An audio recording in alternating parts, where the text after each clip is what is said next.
ملا ٹائمز میں خوش آمدید۔ عمان میں ایک بڑا حملہ ہوا ہے جس میں 5 لوگوں کی ہلاکت ہو گئی ہے۔ عمان کی راجدھانی مسقط میں شیعوں کی مسجد ہے وادی الکبیر میں، اور اس مسجد کا نام ہے امام علی مسجد۔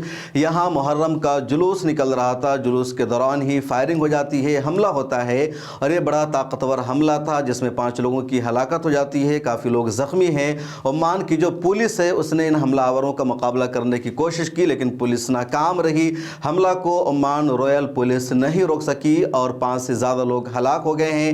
یہ حملہ کس نے کیا ہے، کس گروپ نے کیا ہے، ابھی تک اس کی پوری تفصیل اور ڈیٹیل سامنے نہیں آئی ہے، لیکن یہ شیعوں پر حملہ ہوا ہے اور ایسا لگ رہا ہے کہ کوئی گروپ ہے جو شیعہ اور سنی کو آپس میں لڑانے کی کوشش کر رہا ہے۔ امریکہ نے اپنے تمام شہریوں کو الرٹ جاری کر دیا ہے۔ امریکہ نے اپنے تمام شہریوں سے اپیل کی ہے کہ وہ آگاہ رہیں، احتیاط برتیں، کچھ بھی ہو سکتا ہے۔ اس کے علاوہ امریکی سفارت خانہ بھی اس پورے معاملے پر فعال ہو گیا ہے، لیکن سب سے بڑا سوال یہی ہے کہ عمان جو ایک پیسفل ملک کہلاتا ہے، جو زیادہ تر 2 ملکوں کے تنازع کو حل کرنے کی کوشش کرتا ہے، ثالثی کا فریضہ نبھاتا ہے، اسی عمان کی مسجد میں شیعوں پر یہ حملہ ہوا ہے اور جلوس کے دوران حملہ ہوا ہے۔